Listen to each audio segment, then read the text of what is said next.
നമസ്കാരം, മലയാളി വാർത്തയിലേക്ക് സ്വാഗതം. ഹോർമുസ് കടലിടുക്കിൽ ചട്ടങ്ങളും നിയമങ്ങളുമൊക്കെ സ്വയം അങ്ങ് എഴുതി ചേർത്തിരിക്കുകയാണ് ഇറാൻ. തങ്ങൾ പറയുന്ന റൂട്ടിലൂടെ മാത്രമേ പോകാൻ പാടുള്ളൂ എന്നൊക്കെയുള്ള കർശന നിർദ്ദേശം മറ്റു രാജ്യങ്ങൾക്ക് കൊടുത്തിരിക്കുകയാണ്.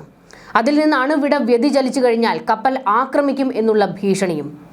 എന്നാൽ ഇസ്രയേലും അമേരിക്കയും ഇപ്പോൾ ഇറാനോട് പോയി പണി നോക്കാൻ പറഞ്ഞിരിക്കുകയാണ്. ടെഹ്റാന്റെ കുടുംബ സ്വത്തൊന്നുമല്ല ഹോർമുസ് കടലിടുക്ക്. അതിലൂടെ എല്ലാ രാജ്യങ്ങൾക്കും അവരുടെ കപ്പലുകൾ കൊണ്ടുപോകാൻ സാധിക്കും. ഹോർമുസിൽ കൂടുതൽ ബലം പിടുത്തത്തിന് ഇറാൻ ശ്രമിച്ചു കഴിഞ്ഞാൽ കടുത്ത നീക്കങ്ങളിലേക്ക് കടക്കുമെന്ന് അമേരിക്ക മുന്നറിയിപ്പ് കൊടുത്തിരിക്കുന്നത്. ഹോർമുസ് കടലിടുക്കിലൂടെ എല്ലാ എണ്ണക്കപ്പലുകൾക്കും തങ്ങൾ നിർദ്ദേശിച്ച നാവിഗേഷൻ പാതകൾ കർശനമായി പാലിക്കണം എന്ന് ഇറാന്റെ സംയുക്ത സൈനിക കമാൻഡായ ഖത്തം അൽ അൻബിയ മുന്നറിയിപ്പ് നൽകി. വ്യാഴാഴ്ച സർക്കാർ ടെലിവിഷനിലൂടെയാണ് ഈ മുന്നറിയിപ്പ്. നിർദ്ദേശിച്ച പാതയിൽ നിന്ന് വ്യതിചലിക്കുകയോ ഇറാൻ നിശ്ചയിച്ച നാവിഗേഷൻ പ്രോട്ടോക്കോളുകൾ അവഗണിക്കുകയോ ചെയ്യുന്ന കപ്പലുകൾക്കെതിരെ സായുധ സേന ഉടൻ തന്നെ ശക്തമായ നടപടി സ്വീകരിക്കും എന്നാണ് പ്രസ്താവനയിൽ പറഞ്ഞിരിക്കുന്നത്. നിയമലംഘനം കപ്പലുകളുടെ സുരക്ഷയെ ഗുരുതരമായി ബാധിക്കുമെന്നും മുന്നറിയിപ്പിൽ വ്യക്തമാക്കുന്നു. അതായത് കപ്പൽ ആക്രമിക്കുമെന്നാണ്. അതിപ്പോൾ ഏത് രാജ്യത്തിൻ്റെതായാലും തങ്ങൾ പറയുന്ന പാതയിലൂടെ, അതായത് റൂട്ടിലൂടെ പോയില്ലെങ്കിൽ ആക്രമിക്കും എന്ന് ഇറാൻ കടുംപിടുത്തം പറയുന്നത്. കഴിഞ്ഞ ദിവസം കപ്പൽ ആക്രമിക്കപ്പെടുകയും ചെയ്തിരുന്നു. ഇതിന് പിന്നാലെയാണ് ഇറാൻ ഇപ്പോൾ ഇങ്ങനെ ഒരു ചട്ടവുമായിട്ടൊക്കെ രംഗത്തേക്ക് വന്നിരിക്കുന്നത്. എന്നാൽ ഇറാന്റെ ഇത്തരത്തിലുള്ള കടുംപിടുത്തങ്ങൾ കയ്യിൽ വെച്ചാൽ മതിയെന്നും അത് 8 മടക്കി പോക്കറ്റിലിട്ടോളാനും അമേരിക്ക മുന്നറിയിപ്പ് കൊടുത്തു. കയറിയടിച്ച് ഇവന്മാരെ തീർക്കണമെന്ന് ഇസ്രയേലും ഇപ്പോൾ വ്യക്തമാക്കിയിരിക്കുകയാണ്. ഹോർമുസ് കടലിടുക്കിന് മുകളിലൂടെ അമേരിക്കൻ യുദ്ധവിമാനങ്ങൾ തുടർച്ചയായി പോകുന്നത് മേഖലയിലെ സുരക്ഷയെ തകർക്കുന്നതാണെന്നും അത് പ്രാദേശിക സുരക്ഷയ്ക്ക് ഭീഷണിയാണെന്നും ഇറാൻ ആരോപിച്ചു. ഇറാന്റെ പുതിയ മുന്നറിയിപ്പിന് പിന്നിലെ കൃത്യമായ കാരണം വിശദീകരിച്ചിട്ടില്ല. എന്തായാലും അമേരിക്ക ഇപ്പോൾ ഹോർമുസിൽ ഇറാൻ പടയെ തീർക്കാനായിട്ട് ഇറങ്ങിയിരിക്കുകയാണ്. കാരണം അവരുടെ മോസ്കിറ്റോ ഫ്ലീറ്റുകൾ അടിച്ചില്ലാതാക്കുക എന്നുള്ള ഒരു നീക്കം, ഇറാന്റെ പിടിയിൽ നിന്ന് ഹോർമുസിനെ സ്വതന്ത്രമാക്കുക എന്നുള്ള ഒരു നീക്കമൊക്കെയാണ് അമേരിക്കയുടെ ഭാഗത്തുള്ളത്. എന്നാൽ അത്ര പെട്ടെന്ന് യുദ്ധം നടത്തി ഈ പറയുന്ന അവരുടെ സംഘത്തെ ഇല്ലാതാക്കാനും കഴിയുന്നതല്ല. ഈ മലമടക്കുകളിലൊക്കെ ആയിട്ടാണ് ഈ സംഘങ്ങൾ ഊളിയിട്ടിരിക്കുന്നത്. മറ്റ് കപ്പലുകൾ ആക്രമിക്കുന്നതിന് വേണ്ടി കൊതുക് പട പോലെ ഇരച്ചു വരികയും കപ്പൽ ആക്രമിച്ച് മടങ്ങിപ്പോകുകയും ചെയ്യുന്നതാണ് ഇവരുടെ ഒരു രീതി. റഡാറുകൾക്ക് പോലും ഇത്തരം ചെറു ബോട്ടുകളെ കണ്ടെത്താൻ പോലും കഴിയത്തില്ല. അത്തരത്തിലുള്ള പ്രതിസന്ധികളാണ് ഹോർമുസിൽ ഇപ്പോൾ അമേരിക്ക നേരിട്ടുകൊണ്ടിരിക്കുന്നത്. എന്തായാലും ഹോർമുസിൽ പിടിമുറക്കാൻ അമേരിക്ക വരണ്ട, അവിടെയിട്ട് ഞങ്ങൾ പൂട്ടും എന്നൊക്കെയാണ് ഇറാൻ വെല്ലുവിളിക്കുന്നത്.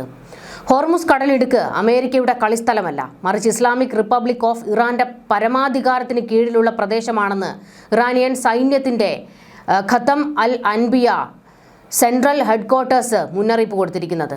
ഈ ജലപാതയിൽ അമേരിക്കയുടെ ഏതൊരു ഇടപെടലും വേഗത്തിലും നിർണായകമായും നേരിടേണ്ടി വരുമെന്ന് സൈന്യം മുന്നറിയിപ്പ് നൽകി. ഹോർമുസിലൂടെ കടന്നുപോകുന്ന എല്ലാ വാണിജ്യ കപ്പലുകളും ഇറാൻ നിശ്ചയിച്ച കടൽപാത പിന്തുടർന്നിരിക്കണം, അല്ലാത്തപക്ഷം അനന്തര ഫലങ്ങൾ നേരിടേണ്ടി വരും എന്ന് ഈ IRGCയുടെ ഒരു സംഘം വെല്ലുവിളി നടത്തിയിരിക്കുന്നത്. ഹോർമുസ് കടലിടുക്ക് തങ്ങളുടെ ഏറ്റവും വലിയ ശക്തിയാണെന്നും അതിന്മേൽ നിയന്ത്രണം തുടരുമെന്നും ഇറാൻ കഴിഞ്ഞ ദിവസം വ്യക്തമാക്കിയിരുന്നു. US-ഉമായുള്ള ധാരണാപത്രത്തിൽ സമുദ്ര സേവന ടോളുകളിൽ 60 ദിവസത്തെ ഇളവ് താൽക്കാലിക ക്രമീകരണം മാത്രമാണെന്ന് Iran parliament speaker Mohammad Bagher Ghalibaf പറഞ്ഞു. ഇറാനിയൻ സ്റ്റേറ്റ് മീഡിയയോട് സംസാരിക്കവേ ഹോർമുസ് കടലിടുക്ക് ഇറാന്റെ പ്രാദേശിക ജലാശയത്തിന്റെ ഭാഗമാണെന്ന് ഖാലിബാഫ് പറഞ്ഞത്. ഇറാൻ കടലിടുക്ക് സൈനികവൽക്കരിച്ചുവെന്ന് അവകാശപ്പെട്ട് US-ന് ഒരു തർക്കം സൃഷ്ടിക്കാൻ കഴിയില്ല എന്നും അദ്ദേഹം പറഞ്ഞു. ഹോർമുസ് കടലിടുക്കിനോടുള്ള അവകാശം ഇറാൻ ഉപേക്ഷിച്ചിട്ടില്ല, ഇത് മാറില്ല. ഒരു സാഹചര്യത്തിലും ഞങ്ങൾ ഈ നിലപാടിൽ നിന്ന് പിന്നോട്ട് പോകില്ല എന്നും ഖാലിബാഫ് പറഞ്ഞു. യുദ്ധസമയത്ത് ദൈവം നൽകിയ സമ്മാനമായാണ് ഹോർമുസ് കടലിടുക്കിനെ ഞങ്ങൾ കാണുന്നതെന്നും ഖാലിബാഫ് വിശേഷിപ്പിച്ചു. എന്തായാലും പ്രതിസന്ധി രൂക്ഷമാണ്. കാരണം ഹോർമുസിൽ ഇപ്പോഴും ഈ പറയുന്നത് പോലെ തന്നെ അസ്വാരസ്യങ്ങൾ പുകഞ്ഞുകൊണ്ടിരിക്കുകയാണ്. എപ്പോൾ വേണമെങ്കിലും ഒരു ആക്രമണത്തിന്റെ വക്കിലേക്ക് കാര്യങ്ങൾ എത്താം എന്നുള്ള ഒരു സ്ഥിതിവിശേഷമാണ് ഹോർമുസിന്റെ കാര്യത്തിൽ ഉള്ളത്. ലോകരാജ്യങ്ങൾ ഹോർമുസിൽ കെട്ടിക്കിടക്കുക തന്നെയാണ്. കപ്പലുകൾ അവിടെ കെട്ടിക്കിടന്ന് വൻ നാശനഷ്ടങ്ങളാണ് മിക്ക രാജ്യങ്ങൾക്കും ഇപ്പോൾ ഉണ്ടായിരിക്കുന്നത്. സാമ്പത്തിക നട്ടെല്ല് പോലും ഒടിയുന്ന തരത്തിലേക്കാണ് ഈ യുദ്ധം കൊണ്ടെത്തിച്ചിരിക്കുന്നത്. ഇതിനിടെ ഗൾഫ് മേഖലയിൽ യുദ്ധഭീതിയും ഹോർമുസ് കടലിടുക്കിലെ അനിശ്ചിതത്വവും വർദ്ധിച്ചതോടെ ഇന്ത്യ വീണ്ടും റഷ്യൻ എണ്ണയിലേക്ക് ചുവടുറപ്പിച്ചിരിക്കുകയാണ്. ജൂൺ മാസത്തിൽ റഷ്യയിൽ നിന്നുള്ള ക്രൂഡ് ഓയിൽ ഇറക്കുമതി സർവകാല റെക്കോർഡിലെത്തിയിട്ടുണ്ട്. വിലക്കുറവും വിതരണ സുരക്ഷയും മുൻനിർത്തിയുള്ള ഇന്ത്യയുടെ ഊർജ്ജ തന്ത്രമാണ് ഈ നേട്ടത്തിന് പിന്നിലെന്ന് വിപണി വിദഗ്ധരുടെ വിലയിരുത്തൽ. റെക്കോർഡ് ഇറക്കുമതി ചരക്ക് വിപണി വിശകലന സ്ഥാപനമായ കെപ്ലറിന്റെ കണക്കുകൾ പ്രകാരം ജൂണിൽ ഇന്ത്യ പ്രതിദിനം 2.6 ദശലക്ഷം ബാരൽ റഷ്യൻ ക്രൂഡ് ഇറക്കുമതി ചെയ്തു.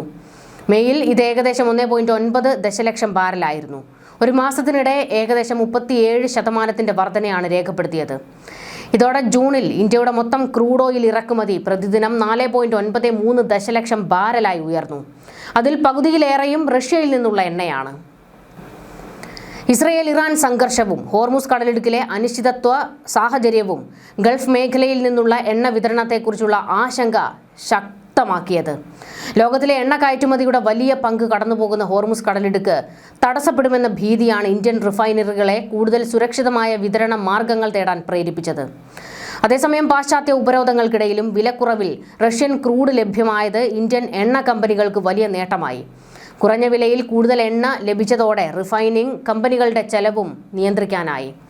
സ്വകാര്യ റിഫൈനറികളായ റിലയൻസ് ഇൻഡസ്ട്രീസ്, നയാര എനർജി എന്നിവയാണ് റഷ്യൻ ക്രൂഡിന്റെ പ്രധാന വാങ്ങലുകാർ. സർക്കാർ ഉടമസ്ഥതയിലുള്ള ഇന്ത്യൻ ഓയിൽ കമ്പനികളും റഷ്യയിൽ നിന്നുള്ള വാങ്ങൽ വർദ്ധിപ്പിച്ചിട്ടുണ്ട്. വിലക്കുറവുള്ള യൂറൽസ് ഗ്രേഡ് ക്രൂഡിനാണ് പ്രധാനമായും ആവശ്യക്കാർ. 2022 റഷ്യ യുക്രൈൻ യുദ്ധം ആരംഭിച്ചതിന് ശേഷം പാശ്ചാത്യ രാജ്യങ്ങൾ റഷ്യൻ എണ്ണ വാങ്ങൽ കുറച്ചപ്പോൾ ഇന്ത്യ ആ അവസരം മുതലെടുത്ത് വിലക്കുറവിൽ വലിയ തോതിൽ ക്രൂഡ് വാങ്ങാൻ തുടങ്ങിയത്.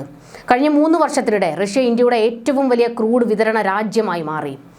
ഇപ്പോൾ ഗൾഫ് മേഖലയിലെ അനിശ്ചിതത്വം വീണ്ടും ഉയർന്നതോടെ റഷ്യൻ എണ്ണ ഇന്ത്യയുടെ ഊർജ്ജ സുരക്ഷയിൽ കൂടുതൽ നിർണായക പങ്ക് വഹിക്കാൻ തുടങ്ങിയിരിക്കുകയാണ്. ഹോർമുസ് കടലിടുക്കിലെ സ്ഥിതിഗതികൾ സാധാരണ നിലയിലായാൽ ഗൾഫ് രാജ്യങ്ങളിൽ നിന്നുള്ള ഇറക്കുമതി വീണ്ടും ഉയരാൻ സാധ്യതയുണ്ട്.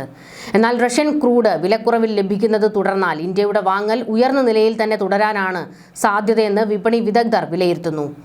ആഗോള എണ്ണവില, റഷ്യക്കെതിരായ ഉപരോധങ്ങൾ, പശ്ചിമേഷ്യയിലെ ഭൗമരാഷ്ട്രീയ സാഹചര്യം എന്നിവയാണ് വരും മാസങ്ങളിലെ ഇന്ത്യയുടെ ഇറക്കുമതി തന്ത്രം നിർണ്ണയിക്കുന്ന പ്രധാന ഘടകങ്ങൾ.